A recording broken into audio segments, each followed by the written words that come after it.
Wah maghrib udah gelap, lampu kan nggak dinyalain, kaget saya kan, nyalain lampu saya turun. Amprokan sama abang saya naik. Oh, oke, ketemuan tuh. Iya, ketemu di tangga tuh, kan tangganya sempit. Saya sampai miring gini kan dia lewat. Saya tanya, maghrib lo jangan tidur. Saya bilang gitu kan, saya turun, dia nggak nyaut bang, naik aja ke atas. Begitu saya nyampe ruang tamu, abang saya lagi nonton TV. Abang saya. Saya baru ngerayap tuh, mau pules, abang saya ngejatuhin dirinya ke saya nih banding, bruak. Kaget kan saya kan, ngapa lu? Diam tuh dia. Akhirnya saya dibisikin, perut gua ada yang megang.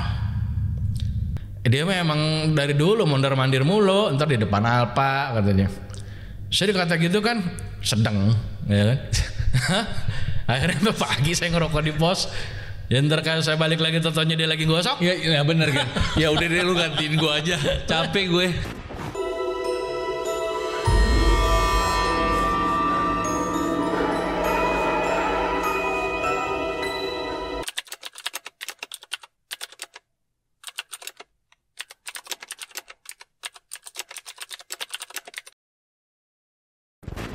Selamat malam. Kita ketemu lagi di cerita kamu.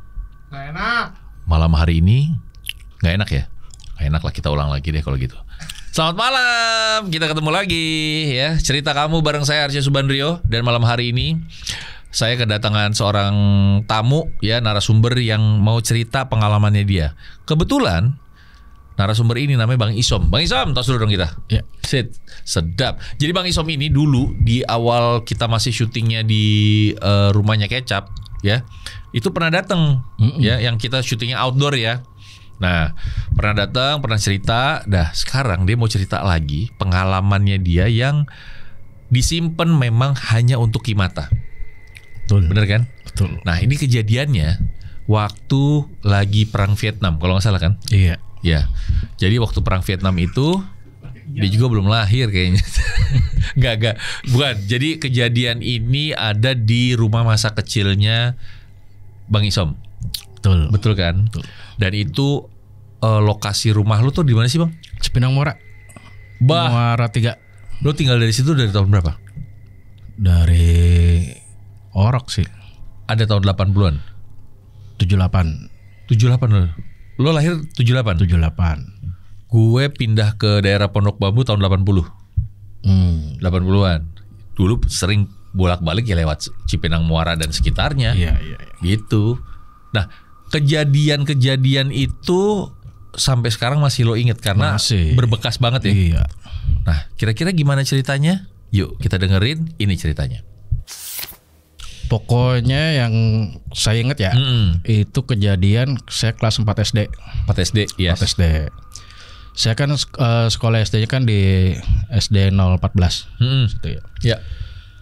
Jadi kejadiannya gini, itu kan rumah bapak saya ya. Di situ beli rumah lumayan luas, Bang, ke 120 meter. Wah, lumayan itu mah. Full bangunan, ada lantai 2 juga kan.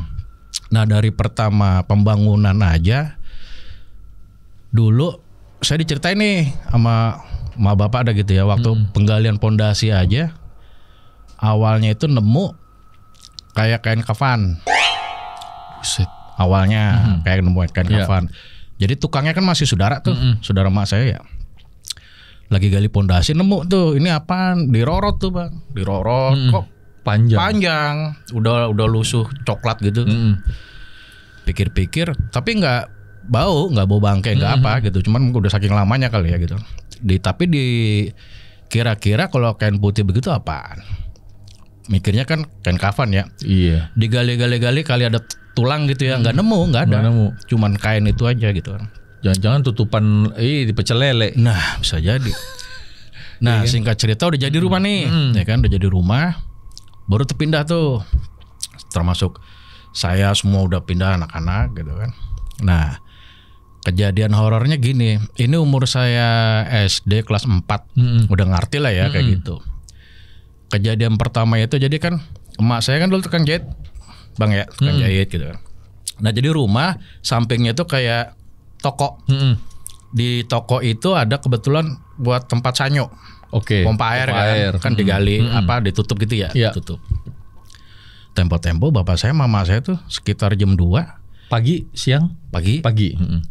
Ada rolling door itu, rolling doornya itu dulu yang model ke atas semua, ya, yang aluminium tuh ya kan, warna apa, silver tuh. Silver betul. Itu kayak bunyi brek, kayak ada yang buka. Ya kan kedengeran banget itu ya. Malam jam 2 pagi.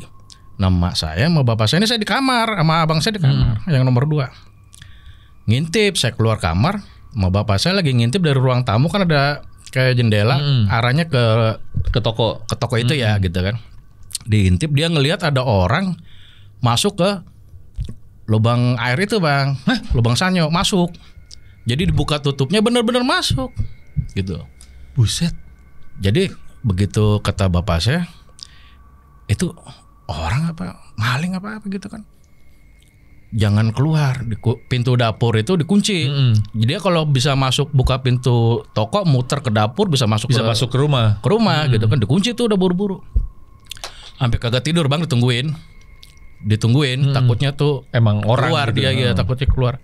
Begitu azan subuh udah terang, beraniin deh tuh kita. Saya anaknya ngintilin aja di belakang, masih bocah kan. Itu rollingnya aja rapat bang, kekunci, nggak kebuka sama sekali. Tapi sampai diliatin, ditungguin itu sama mama bapak saya, ya kan, nggak ada orang. Ya itunya juga rapat. Kan soalnya kan lubang buat mesin air kan nggak gede.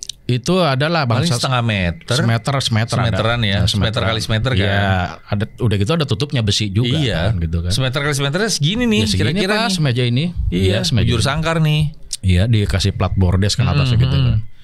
Tungguin nggak sampai udah terang, beraniin. Iya.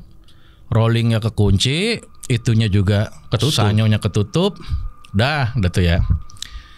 Nah, terus dulu mungkin kalau seangkatan saya ya pernah dengar dulu santer di daerah situ yang kasus Dracula Cinta. Oh, Dracula Cinta, iya tahu banget. Nah, itu ceritanya lagi arisan nih. Bapak saya kan dulu bendahara RT ya. Arisan ketempatan di rumah, saya masih kecil, nimbrung aja bapak-bapak habis arisan kan gitu, ngomongin itu bang. Si Dracula Cinta. Ya, udah sama duduknya tengah gitu kan, dengerin ya, dengerin. Jadi katanya isunya udah nyampe Cipinang Elok. Buset, belakang sih itu dong, belakang. Kagak jauh, cuman kalingan Pasar Impres di situ ya kan.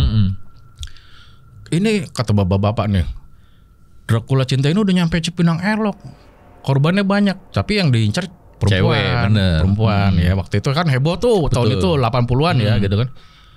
Emang masuknya dari mana? Pokoknya setiap rumah ada lubang angin aja dia bisa masuk. Kan semua pada itu bang, tutupin pakai koran. Kompak itu kan waktu itu kan. Pada nutup tuh. Iya. Udah. Terus pernah juga. Jadi kalau rumah saya itu kan kawasan padat bang. Temboknya aja dempet-dempet. Itu kalau nggak salah di belakangnya penjara Cipinang rumahnya. Betul. Ya kan? Ada kali belok kiri dah. Kan? Kalau itu temboknya penjara Cipinang tuh belakangnya udah rumahnya Bang Isom kan? Iya, kan? Karena gue dulu sering lewat situ kalau pergi. Jalur 31. Jalur 31 mikrolet kan. Iya. Nah udah gitu, saya pernah nih lagi nonton TV sama abang saya nomor 2 ya kan. Ada jam 11 jam 11-an malam. Saya denger tuh. Jadi saking rapatnya rumah saya gini bang, itu tetangga depan rumah saya ngomelin anaknya aja kita denger. Saking rapatnya gitu kan. Pertama saya dengerin nih dari ujung gang kayak orang lari tapi pakai kerincingan, cering gitu kan. Iya. Saya tanya abang saya kan kacak 2 tahun sama abang saya, umurnya nggak terlalu jauh. Lu denger nggak itu? Iya. Nggak lama. Suara orang masa banyak bang, bu. Kayak orang bergerak, kayak gitu orang nguber, kayak nguber sesuatu. Nah begitu rame, bapak saya keluar tuh, ada apaan sih? Babi ngepet pak. Ada babi ngepet. Dulu zaman saya itu emang nggak aneh, lagi banyak kasus-kasus. Betul. Babi ngepet tuh ngetop-ngetopnya emang di era 80-an, 70-80-an tuh. Katanya kan kalau yang kerincing itu katanya anjingnya itu. Anjing dulu, baru belakang nyusul babi, gitu katanya. Percaya nggak percaya, ada tetangga saya namanya Mas Bambang, orang Jawa. Emang bisa dibilang orang bisa lah. Itu berusaha nangkep pakai sarung, jadinya sobek nih bang, kegigit bang. Oh iya, tangannya tuh. saya juga pernah lihat juga sampai dijahit gitu kan. Berarti saya bilang, berarti bukan bohongan dong ya babi ngepet. Emang ada gitu kan. Udah, pokoknya di daerah saya emang horor-horor kayak gitu. Depan persis tetangga saya punya warung sembako. Ibu-ibu ya, subuh dia jam 5 buka warung bang. Depan saya kan ada tiang listrik di gang gitu. Itu nyender ngeliat pocong, nyender gitu. Capek tuh pocong. Iya, kayaknya habis tugas ronda ya kan? Keliling Nyender. Itu ibu kagak ada takut-takutnya. Ngapain di situ? Malah gituin bang. Belanja pagi-pagi Kali gitu kan, ngapain di situ? Hilang. Nah, kalau rumah saya horornya saya ngalamin dari kelas 4 SD itu saya ngalamin gini. Ini pernah. Jadi ceritanya sekarang, jadi SD saya di Jakarta, SMP saya pindah ke Rangkas Bitung, Banten ya. Nah, SMA balik lagi ke rumah itu lagi gitu. Nah ceritanya gini. Waktu kecil itu sih kejadiannya cuma itu ya, yang orang masuk ke Sanyo itu. Ya.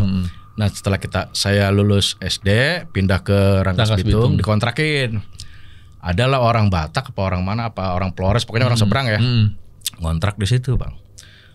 Sampai 3 tahun ngontrak. Saya balik lagi ke situ kan, mau lanjutin SMA tuh. Akhirnya bapak saya sama saya tuh nyamperin orang itu, ngasih tahu nggak dikontrakin lagi. Saya ikut tuh sama bapak saya. Ikut kan, diajak kan, ngomong minta waktu sebulan. Saya padahal betah banget pak. Orang itu dia ngontrak dari pengantin baru sampai 3 punya anak itu 3 biji di situ di rumah saya. Betah banget dia. Betah banget. Iya. Mau nggak mau udah maaf deh. Saya juga ada rumah lagi kata bapak saya. Minta waktu sebulan, ya udah. Saya udah prepare tuh balik ke Jakarta kan. Begitu saya masuk itu, mau serah kunci nih, kan dipanggil nih. Saya datang lagi ke situ sama bapak saya. Mau serah terima kunci. Barang-barang dia udah bersih tuh, udah tinggal pamit gitu kan. Cerita bang, semua horor-horornya di situ cerita dia. Kemarin nih pak, cerita bapak saya, kita mau pindahan udah packing nih. Jadi kan modelnya tuh kamar depan, kamar belakang, satu kamar lagi di atas, ya kan. Di kamar belakang itu udah banyak dus tuh bang, deket-deketin barangnya dia. Itu dus malam, geser jalan, geser. Saya sih dengerin aja, ya percaya nggak percaya kita dengerin aja ya kan. Belum yang cerita di dapur apa-apa udah bla bla bla bla udah. Saya pikir rame-rame ini ya kan, abang saya juga semua ke situ juga. Pindah semua gitu. Udah sekeluarga udah. Ceritanya udah beres-beres, dia udah terima kunci. Ada waktu seminggu kita pindah tuh bang. Satu truk gede tuh dari Rangkas Bitung tuh masuk udah. Tahu sendiri kan kalau Cipinang Muara kalau udah masuk ke gang kan jauh banget kan. Ya bener, dalam banget itu. Jauh banget udah. Tempat saya di gang kecil dah. Paling ada jalan depan tuh 2 meter. Ya kan. Pindah udah. Begitu pindah di rumah itu ada dapat sebulan, 2 bulan, 3 bulan nggak ada masalah, enak-enak masih aja, aman-aman aja, masih aman aja, masih aman ceritanya. Nah, abang saya tidur di atas, jadi di atas itu ada kamar kecil, depannya dak itu penjemur bang, jemur baju, ya kan gitu. Abang saya yang paling tua di atas, saya sama abang saya berdua di kamar bawah, di belakang, emak bapak saya depan gitu kan. Suatu malam gitu saya dengar, saya belum tidur sama abang saya tuh di kamar. Pertama saya dengar genteng kayak ada orang jalan. Bukan jalan, dah lari itu mah. Duk. Rumah saya dulu tuh gentengnya yang model genteng kodok bang. Oh iya. Kan dulu kan ngetop itu. Ngetop ya, kuat tengahnya ada bonggol gitu. Iya, bukan nonjol. Gitu. Nah, itu kan genteng paling kuat itu ya. Betul, tebel banget itu. Ada orang lari itu bang. Duduk. Saya lihat-lihatan sama abang saya. Lu denger gak lo? Iya. Nggak lama dari situ abang saya dari atas turun. Buru kan kita tangganya kayu bang. Kan berisik banget itu. Dinjak tengah malam turun bok. Nyamperin saya berdua sama abang saya yang nomor 2. Ada orang, ada maling. Apa aja tuh kita pegang bang. Saya pegang sapu apa. Abang saya paling tua kan dia waktu itu udah aktif main taekwondo bang. Jadi pra lagunya gitu kan. Udah gitu apa aja udah saya pegang. Emak saya keluar, udah jangan pada kemana-mana, sini aja, kunci pintu dapur tuh. Udah kita ngumpul aja di ruang tamu gitu kan. Tanya abang saya, mama saya, emang ada apa? Pintu kamarnya dia ditendang bang. Kebuka nggak? Enggak, jadi pintunya tuh bener-bener ditendang. Jadi kan pintu nih ya. Buar bunyi gitu ya. Bawahnya tuh yang gerak gitu. Jadi kayak ditendang. Kan kacanya juga lebar tuh. Geter. Tapi feeling saya sih itu bukan setan, orang. Karena ada suara lari. Waktu itu zaman itu emang banyak lagi rawan maling, Bang. Iya banyak. Waktu itu rawan maling gitu. Orang kali ya kan. Dan tepin aja. Terus udah siang baru kita naik. Udah siang tuh naik tuh kita, Bang. Ramai-ramai tuh bererot tuh. Buka pintu. Tapi enggak, pintu mulus, Bang. Enggak ada jeplakan bekas Tendang gitu. tendangan. Paling kagak kotor lah, nyangkut lah gitu kan. Sampai kita liatin enggak ada. Genteng logikanya kalau orang lari pecah pasti. Iya. Kalau jalan kuat ya, kalau lari udah Kan tekanannya lah lebih keras. iya, beda kan gitu kan. Pasti pecah, enggak ada pecah. Nah, tempo-tempo saya punya tetangga opa dipanggil sering dipanggil opa. Saya kan tuh dulu hobinya nanam ya, nanam pohonan, pot itu di atas tuh saya bikin rapet tuh, Bang, kayak hutan gitu kan. Jam 11 gerimis, si opa lagi keluar tuh. Dari rumah dia kelihatan, atas rumah saya kelihatan gitu kan teras gitu kan. Dia ngelihat saya meleding, ya kan, lagi ngerokok, cuman ngebelakangin dia, dia ngeliat belakang saya doang. Panggilin sama dia, Som. Hujan-hujanan lo malam-malam. Kata dia nih, dia kan ceritanya pagi nih ketemu saya. Lu semalam ngapain? Jam 11 gerimis-gerimis lu ngerokok. Dalam hati saya, semalam. Saya jam 9 aja udah molor, saya kata gitu kan. Jadi rupanya gini, Bang. Bener kata yang dulu ngontrak, katanya rumah saya ada gondoruonya. Ada posisi di atas. Ya, kadang di atas, kadang ke bawah. Kadang main ke ruangan tamu kemana. Tapi di dalam rumah. Iya. Buset. Ada genderuwonya gitu. Nah, kan waktu serah terima kunci itu cerita tuh, semua diceritain sama dia horornya. Biar kata, ya udah kontrakin lagi dah, biar gitu kali dia. Iya. Takut-takutin kita gitu. Tapi mereka nggak takut ya? Enggak, udah biasa. Udah biasa gitu. Udah biasa. Anak sampai 3 ya kan? Iya. Udah gitu. Nah, kejadian saya ngalamin kalau memang di situ ada genderuwo, katanya kalau genderuwo kan bisa menyerupai ya. Bisa menyerupai siapa. Tapi baunya nggak bisa hilang tuh. Iya, katanya gitu. Tempo-tempo mau menggerip nih. Jadi abang saya kan kamar di atas, saya lagi ketiduran, hampir mau menggerip di atas. Wah, menggerip udah gelap, lampu kan nggak dinyalain. Kaget saya kan, nyalain lampu, saya turun. Amprokan sama abang saya naik. Oh, oke, ketemuan tuh. Iya, ketemu di tangga tuh, kan tangganya sempit. Saya sampai miring gini kan, dia lewat. Saya tanya, maghrib lo jangan tidur. Saya bilang gitu kan, saya turun, dia nggak nyaut, Bang, naik aja ke atas. Begitu saya nyampe ruang tamu, abang saya lagi nonton TV. Lagi nonton TV abang saya. Itu abang yang pertama atau kedua? Yang pertama, yang tua. Ya, kamarnya di atas ya? Iya, yang kamarnya di atas. Dia lagi nonton TV, terus lo bilang gimana? Ya saya diam, apa saya bangun tidur, apa ngelindur apa gitu kan. Saya ceritain doang sama emak saya. Saya ceritain, Mak, itu kemarin ngeliat abang saya kan Ato, ngeliat Ato turun. Pas saya turun, dia naik. Saya tegur, diem aja, jangan tidur lo maghrib, saya kata gitu kan. Kagak nyaut, jalan aja dia. Ya, persis abang saya, Bang, masa kita adanya kagak kenal. Iya. Begitu saya masuk lewat pintu dapur, lagi nonton TV saya dulu yang model ada kakinya itu, Bang, yang kayak bupet tuh. Iya, kayak yang kotak. Iya, kakinya disenderin tuh, dia celentang. Lah itu abang gue. Saya tanya, lu dari tadi sini? Ya dari sini. Lu maghrib tidur lu? Saya ditegur gitu kan. Tadi yang naik siapa? Cuman saya antara takut sama gimana ya, bingung. Apa saya salah lihat apa gitu kan. Udah, itu kejadiannya itu. Terus pernah mak saya tidur nih, kan temporer lagi ada acara, saudara bapak tuh dari Jawa pada datang. Iya. Kamar tuh kita ngormatin keluarga yang pada tua-tua tidur di kamar dah, gitu kan. Biarin tuh kita gelaran tuh, di depan. mak saya semua ngumpul di depan TV, Bang. Ceritanya ada jam 2 kali tuh, kan saya sebelah mak saya persis tidur. Mendusin dia, bangunin saya. Bangun. Oh no, lu liatin no. Jadi bupet saya itu ada TV. TV. Di samping TV itu kita bergelap tuh tidur. Di samping TV itu kita liatin ada yang lebih gelap lagi bang. Kayak bayangan gitu? Iya, lebih hitam lagi, lebih pekat lagi gelap. Saya dibangunin, oh no lihat di samping TV apaan ya? Saya liatin, tapi saya nggak ngelihat. Apaan sih Mak? Itu emak saya ngelihat, itu kita tidur udah gelap, itu lebih gelap. Tapi sosoknya kayak King Kong.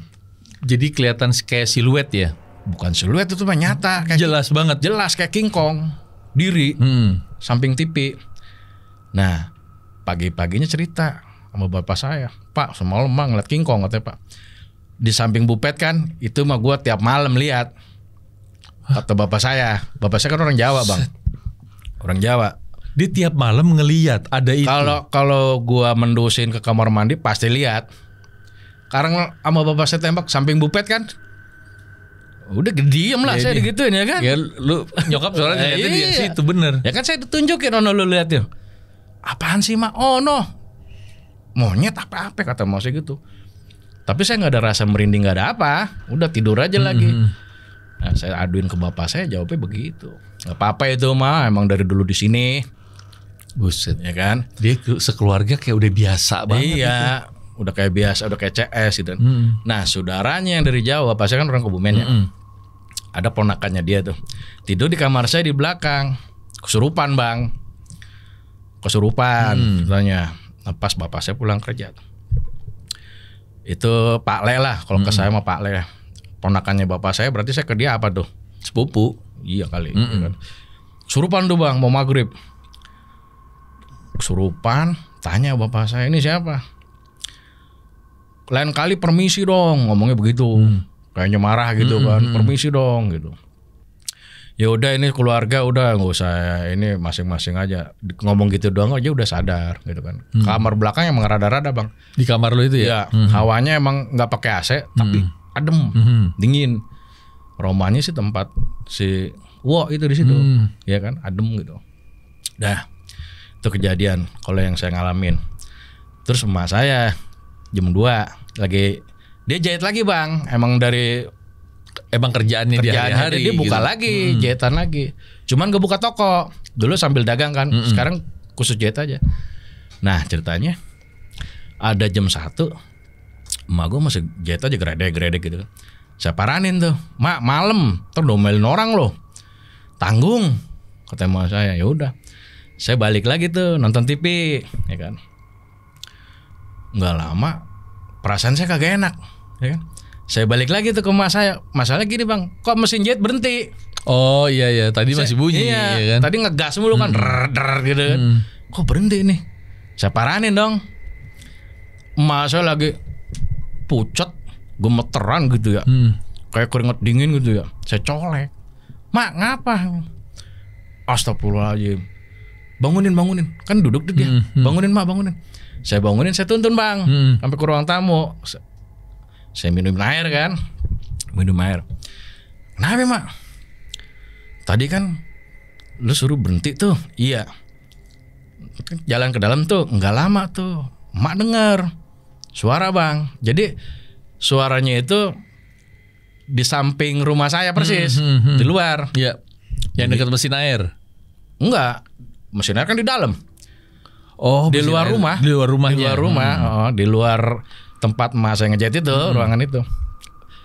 Bunyi apaan Mak? Saya kata gitu kan. Pertama bunyinya kut gitu. Kut gitu kan. Terus Emak udah mulai merinding tuh. Makanya Emak udah diem tuh ngejahit. Nggak lama ketawa. Ngikik bang. Tapi lo gak denger? Kagak dengar kan, saya lagi nonton TV. Yang denger itu nyokap doang. Iya. Nah saya paranin karena mesin jahit berhenti. Penasaran dong, paranin dah gitu. Ketawain kunti bang. Buset. Ketawain kunti, udah. Pucet minum, udah nah. Tidur dah, udah tidur. Tidur tuh. Pagi saya ceritain lagi, Pak semalam Mak diketawain kuntilanak. Biarin aja. Kalau kerja kagak inget waktu. Gitu. Diingetin juga kali ya. Iya, udah malam gue mau tidur gitu kali. Istirahat deh. Iya, gitu. Pokoknya rumah saya itu bang, banyak orang tuh tetangga, cuman pada kagak mau cerita. Itu rumah serem. Jadi tetangga sebelah tetangga udah tahu gitu ya ceritanya. Dulu waktu awal-awal dikontrakin aja kan sempet kosong ya. Jadi yang ngontrak itu udah keluar. Saya kan belum buru-buru masuk tuh, ya kan? Sempat kosong. Tetangga saya depan, temannya bapak saya itu paling rajin nyalain lampu, Bang. Kalau maghrib nih, buka pintu emang kunci kita kasih kan, titipin dia kan. Nyalain lampu tengah sama lampu depan. Jadi kalau dia nyalain lampu tengah, udah nyala nih, keluar kan. Dia udah nyampe depan, udah masuk ke rumahnya lagi, kan kita ada depan rumahnya. Depan-depanan banget. Ya, itu langsung ruang tamu mati lagi, plak. Balik lagi dia. Nyalain lagi, mati lagi. Saklarnya itu tadinya nyetek ke atas, nyetek ke bawah. Balik Gitu kan. Berarti kan ada yang ada yang neken. Iya. Udahnya ngomong gini tuh si bapak. Jangan ganggu ngapa? Kan kalau gelap serem nih rumah. Nyala terus, Bang. Udah diomongin begitu mah. Nyala lagi? Nyala, dinyalain nggak matiin lagi. Agak udah cerita ke saya. Ke bapak saya dengerin aja. Ini rumah selamatin kayak apa kayak gini. Serem ini rumah gitu. Waktu kosong aja, kenapa lampu ruangan tengah itu dinyalain? Jadi banyak orang situ tiap lewat nengok itu ada orang lagi ngeliatin keluar diri. Sosoknya perempuan. Banyak yang lewat, nggak 1-2, tukang mie tek-tek kayak apa. Pasti ngeliat tuh. Makanya dinyalain lampu tengahnya. Sama tetangga saya itu gara-garanya. Ini rumahnya Bang Isam masih ada nggak sih sebenarnya sampai sekarang? Sekarang udah dijual. Udah dijual. Tapi masih ada. Maksudnya udah pemiliknya udah beda, tapi posisinya masih ada tuh rumah. Masih ada. Masih ada cerita-cerita lagi nggak tuh? Kalau masalah cerita-cerita lagi sih, saya kan nggak pernah ke sono. Tetangga saya kan juga udah banyak pada habis, Bang. Udah banyak yang pindah juga ya. Banyak yang pindah ya, banyak yang meninggal. Kayak si opa-opa itu aja udah nggak ada pasti. Udah nggak ada, ya kan. Gitu. Nah sebenarnya nih, kalau gue bisa nanyain sama Bang Isom dulu, daerah rumah lo itu yang di belakang penjara, itu tanahnya dulu bekas apa sih sebenarnya? Dulu sih kalau zaman dulu saya masih kecil aja, Bang. Itu masih kan? Banyak kebon sama kebon kangkung. Sawah, ditanamin kangkung tuh. Itu tempat saya main dulu lagi bocah. Jadi mayoritas di situ persawahan ya. Terlepas itu ada mungkin dulu ada kuburan keluarga. Oh. Tapi jatuhnya bukan kuburan umum kan? Bukan. Karena memang biasanya kan hanya untuk ya keluarga tertentu bikin di belakangnya. Zaman dulu kan gitu. Zaman dulu nguburin kagak jauh-jauh. Di situ di teras kuburin ya kita wallahu alam dulunya apa. Gitu. Soalnya daerah itu kan makanya itu jadi kayak perkebunan sama persawahan itu karena jadinya tanahnya kan lembek banget di situ. Makanya kan tempat saya kan banjir, Bang. Iya. Jadi kayaknya memang dataran rendah. Kita bisa tebak ya mungkin dulunya banget sawah. Udah gitu sebelahnya kali lagi. Iya, kali Cipinang itu kalau naik dikit lewatin jembatan di tempat saya udah sedengkul. Gitu. Apalagi yang di ujung sana tuh, di ujung deket setelah ngelewatin pintunya penjara yang belakang penjara. Wah itu kalau udah bisa sepinggang sudah ada itu dia. Cipinang Elok sudah ada. Cipinang Elok perumahan Elok. Padahal itu kan perumahan mewah ya. Iya mewah itu. Cuman kalau kena banjir yang 5 tahunan sudah ada. Ya memang kita nggak pernah tahu ya di daerah tempat kita tinggal dulunya tuh bekas apa gitu kita nggak pernah tahu. Karena kan ya pada saat kita mungkin pindah ke situ eranya udah masuk era modern. Karena memang saya taunya daerah sana Cipinang Muara, Cipinang Indah sampai daerah rumah nyokap Pondok Bambu Durensawit itu dulunya rawa kan. Rawa, betul. Orang dulu yang di rumah nyokap gua aja itu dulu sawah. Sawah banget itu dulu. Pondok Bambu Durensawit iya. Tempat sawah. Saya ngayang juga itu dulu. Situ. Main di situ juga ya? Iya. Main ke situ. Jauh mainnya saya main kereta di Jatinegara, ngelindesin paku itu mainan saya dulu. Ya, dia rel kereta api seberangnya banget. Iya, Klender. Iya. Wah, tapi gila sih. Tapi sekarang sama sekali udah nggak pernah mampir ke rumah situ. Enggak, karena kalau saya mampir ke situ pun mau ngobrol sama siapa? Udah beda orangnya. Jadi banyak pendatang udah. Asli situnya udah 1-2. Tapi rumah lu sama keluarga masih ada tuh? Ada ya mungkin kalau kita main kita tanya ada kejadian apa ya pasti ada Bang. Pasti ada ya? Pasti. Karena nggak pernah dengar ada proses pengusiran apa-apa. Nggak ada kan? Nggak ada. Nah yang terakhir masih saudara saya dari ponakan bapak yang dari Jawa itu tidur di kamar belakang kan. Jadi di kamar saya belakang itu ada bangsa 2 meter lah, ada jendela kecil tuh bang, tapi model nako yang dibuka, nako riben tuh. Yes. Nah, dia tidur tuh, dia ngeliatin ke jendela itu, jadi kayak ada orang ngintip, jendelanya tuh ukuran gede dah. Kan dia panjang tuh. Iya. Panjang. 2 daun kan tuh, dua kotak. Taruh dah ukuran setengah meter dah, ada dah 50, ya, 50. Ya kan, lebar 50, tinggi gitu kan, panjangnya semeter, arang 2 kotak gitu. Itu dia ngeliatin, dia pikir tadinya bayangan, apa bayangan apa gitu kan. Kalau orang ngintip juga bisa bang, karena kan temboknya sama tembok sebelah tetangga saya tuh cuman ada bangsa setengah meter tuh gang, orang bisa naik tuh dari situ tuh, kalau cuman mau ngintip, ya kan. Cuman yang jadi bikin dia kabur itu kan ponakan bapak saya kabur tuh keluar. Muka yang ngintip itu sejendela itu. Buset, lebar banget. Diteges-tegesin gitu kan, ditegesin tuh sama dia tuh. Ya kan? Nah itu. Kabur itu. Kabur. Ngomong Jawa ada tuh sama bapak saya kagak ngerti. Ya kan. Ngeliat apaan mungkin gitu kali ya. Akhirnya tidurnya ngumpul di tengah. Itu kamar akhirnya kosong bang. Nggak ada yang benerin. Tapi selama lo tidur sama abang lo di situ lo nggak kenapa-napa? Enggak. Kalau direp-rep mah Saban Sari. Oh.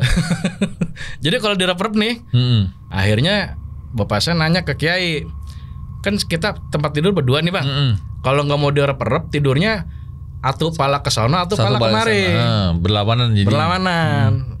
Diikutin tuh, bener kagak bang. Tapi kalau saya tidurnya sejajar nih sama abang saya, kalau nggak saya ya dia.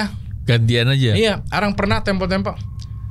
Ini saya udah SMA kelas 1, abang saya kelas 2 SMA gitu. Udah gitu tidur nih. Kita tempat tidurnya tuh beli tuh emak tuh yang baru, yang atas bawah yang bisa ditarik tuh. Iya, betul. Bed ya kan. Saya tidur di bawah, abang saya di atas. Kita baru tidur habis ngobrol mau pules.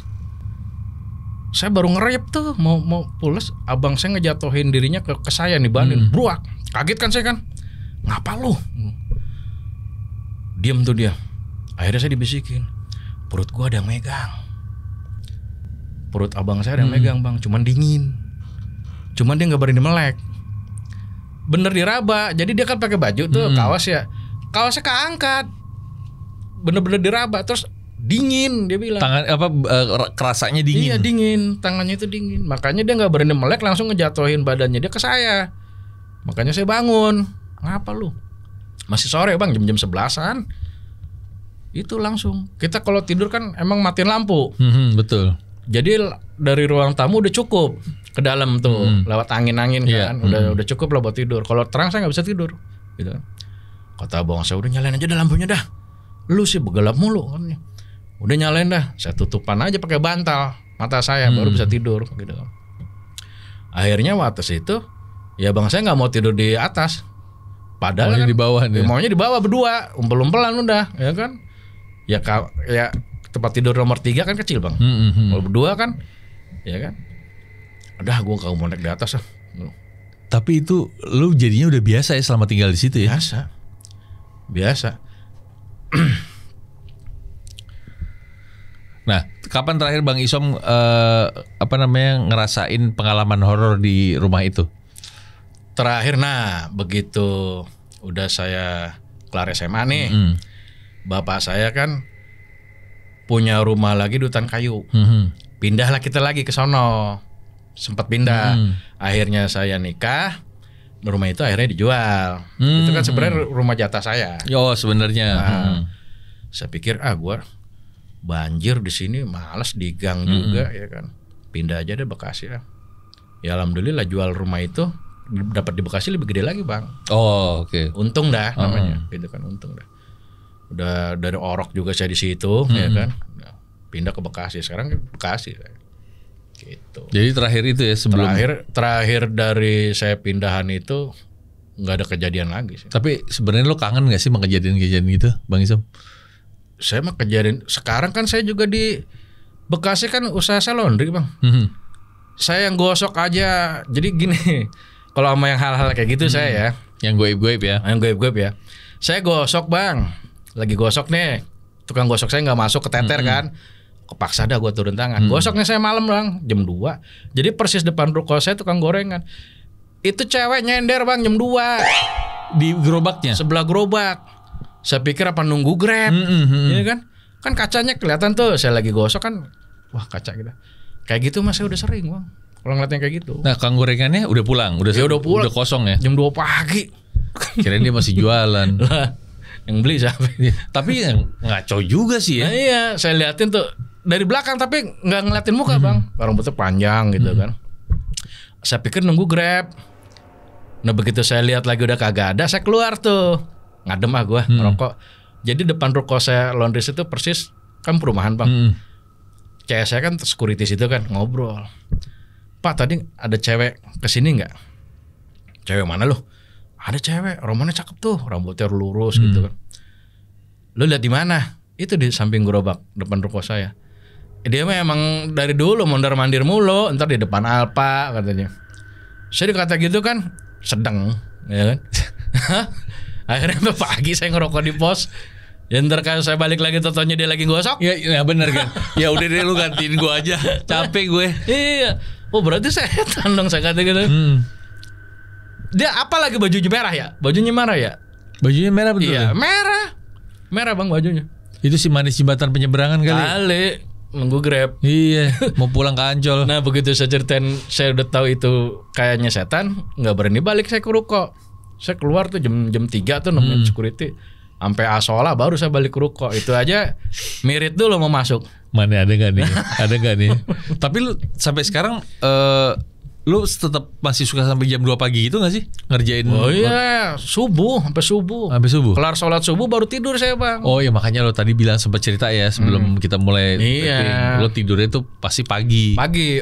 Nggak pernah tuh saya jam 2, jam 3, sampai jam 4 tidur nggak pernah. Pasti habis sholat subuh kita baru bisa tidur. Ntar kadang-kadang pulas-pulasnya jam 8. Tapi 11:30 pasti bangun saya. Tidur lagi ya besok lagi.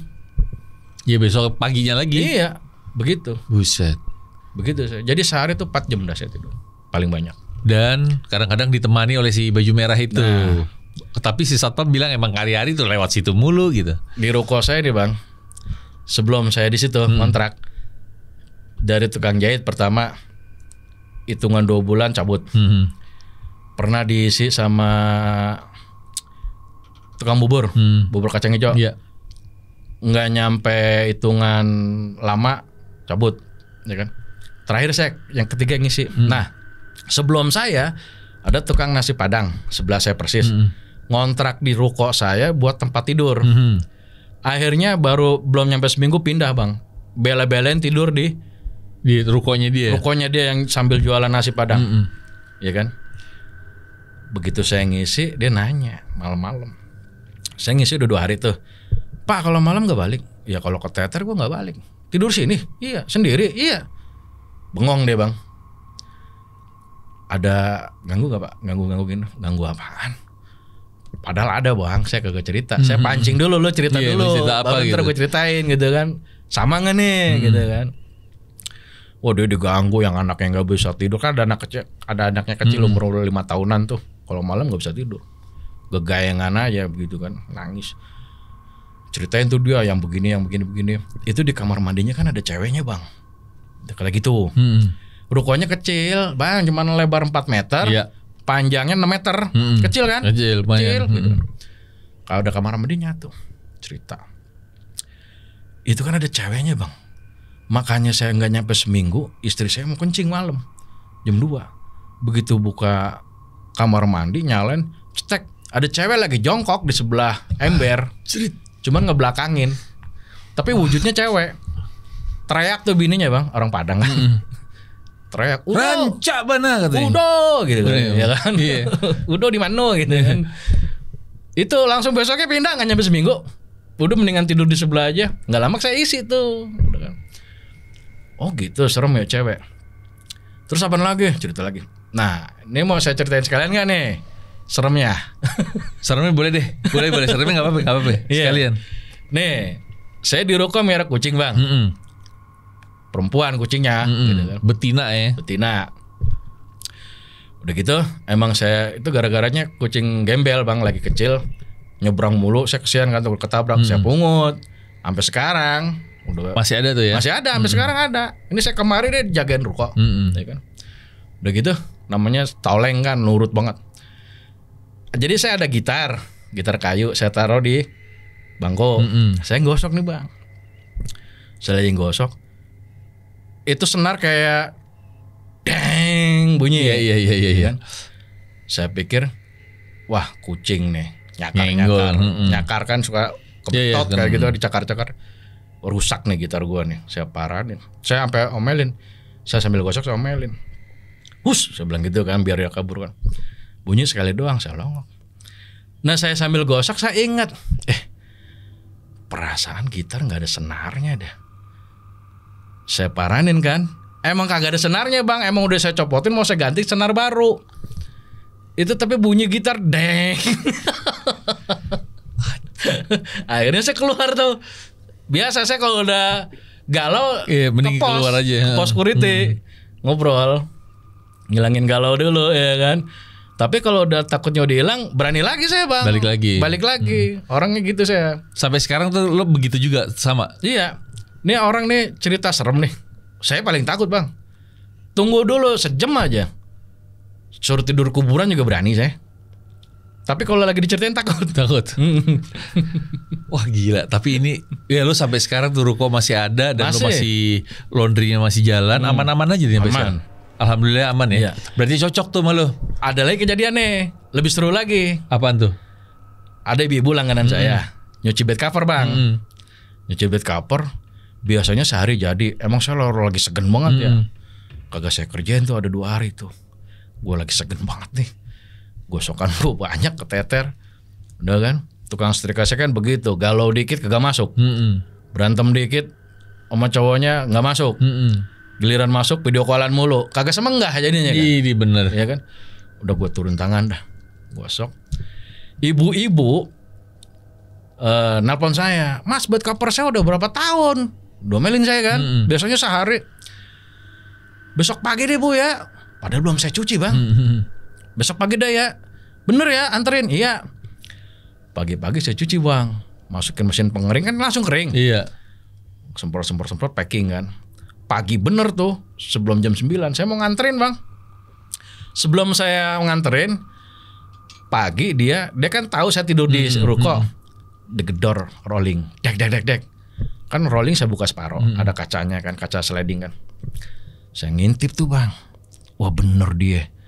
Cuman begitu saya ngintip, si ibu langganan saya ini kan saya apal potongannya gemuk pendek ya kan, rambutnya keriting. Begitu saya ngintip begini dari bupet. Pas dia balik bang, ninggalin ruko. Jadi saya lihat belakangnya doang. Wah bener si ibu tuh kagak sabaran banget. Ini juga gue mau anterin ntar jam 9. Itu dia datang jam 8 bang pagi. Udah saya mandi buru-buru, saya packing. Saya jalan kaki di belakang ruko kan rumahnya kan. Saya mau masuk ke situ, depan gang bendera kuning bang. Bendera kuning. Saya tanya security, siapa yang meninggal? Bu Anu. Serius loh? Iya, itu langganan saya. Lah yang telepon lu? Yang punya bed cover. Iya. Yang punya bed cover itu Bu Anu gitu ya. Bercanda loh. Kan saya mikirnya tadi pagi dia habis ke situ. Saya ngelihat berbalik dari ruko saya, bangunin saya kan. Saya pikir wah habis gue dikeramasin nih gitu kan. Saya penasaran bang. Security salah kali, saya paranin. Jadi kalau dari jauh tuh saya udah lihat ada tenda. Ada banyak bangku. Cuman saya nggak tahu itu posisi bangkunya itu di depan rumah dia apa di rumah tetangganya sebelahnya. Iya, agak saru. Kalau nggak kita paranin nggak bakalan tahu kan. Saya paranin makin deket lah bener bang. Langganan saya meninggal. Ya, si ibunya itu yang tadi pagi lo lihat tuh di depan ruko. Yang pagi ke ruko saya. Dia meninggalnya tadi malamnya kan, malamnya telepon lu kan. Jadi gini, saya udah rame-rame gitu, saya tanya anaknya kenal saya kan, yang cowok. Dek, siapa yang meninggal? Mama om. Deng, saya bengong tuh bang. Mama, sakit apaan? Nggak tahu bang, itu om. Tiba-tiba aja om. Emang udah lumayan tua bang. Tiba-tiba apa angin duduk apa-apa nggak tahu deh. Nggak sempat dibawa ke rumah sakit. Meninggalnya kapan? Malam jam 3 pagi subuh. Ya dia nelpon saya agak udah sorenya. Berarti sebelum dia meninggal. Ya sebelum meninggal. Sebelum dia meninggal udah nelpon saya nanyain bed cover. Tapi setelah meninggal dia ke ruko saya pagi. Iya dong. Ngebangunin lu tuh kayaknya. Iya. Weh, anterin. Ya kan? Saya bawa bed cover tuh bang. Saya mau lihat jenazahnya. Saya lihat jenazahnya tuh. Ini kayak kulit kita normal begini ya. Ini kayak putih. Pernah lihat orang kayak albino gitu bang? Iya. Bule jadinya. Bule. Putih bule. Rata. Apa penyakit apa kita nggak tahu. Udah. Penyakit apa dah? Saya lihat aja masih seger romannya. Baru meninggalnya gitu kan. Udah rame. Saya tuh sempat sehari nggak buka bang toko. Gara-gara itu. Takutnya dia datang lagi. Tapi nggak datang lagi. Sekarang udah saya pulangin bed covernya. Bed covernya udah pulang dia lihat. Iya. Oh udah diatur gue lagi disamperin. Iya. Itu saya bengong aja bang. Saya tanya security nggak ada yang saya ceritain nggak ada yang percaya. Halo lo makanya tidur jangan jangan siang mulu. Lah gua aja tidurnya jam berapa? Saya ngomong gitu kan. Sampai sekarang ruko saya kalau saya mau ceritain banyak bang. Ntar sambung lagi aja. Ceritanya masih yang tadi di rumah masa kecil yang sekarang di ruko. Iya kan? Kadang-kadang dia pulang takutnya tau nggak? Serikanya gerak sendiri tuh serikaan. Jangan sampai kayak gitu. Bang Isom, makasih ya ceritanya. Iya. Thank you. Nanti kapan-kapan datang lagi. Iya. Ini buat Om Bre, Mas Bre, Tante Bre, sorip ya. Kalau misalnya punya cerita kayak Bang Isom, pengalaman pribadi boleh, pengalaman saudara boleh. Saudara lo nggak mau cerita karena takut, nggak apa-apa, lo aja yang datang ceritain. Pengalaman gitu. saudara boleh? Boleh, pengalaman saudara ceritain juga. Karena yang penting cerita kamu, gitu. Ini ada, belum lama, belum ada hitungan bulan sih. Jadi saya punya sepupu, suaminya meninggal, horornya banyak. Itu ceritanya ke saya. Tuh, boleh tuh. Nanti ya. Nanti. Yang berikutnya kita tungguin Bang Isom balik. Terima kasih buat Om Bre, Mas Bre, Tante Bre, dan juga sorip-sorip. Kita ketemu lagi di episode berikutnya dari Cerita Kamu. Jangan lupa di-subscribe, aktifin loncengnya. Terima kasih yang udah ngasih super thanks. Oke? Support terus dong ya channelnya Kimata dan Cerita Kamu ini supaya kita keren banget lah video-videonya. Oke, kita ketemu lagi. Terima kasih, selamat malam. Bye.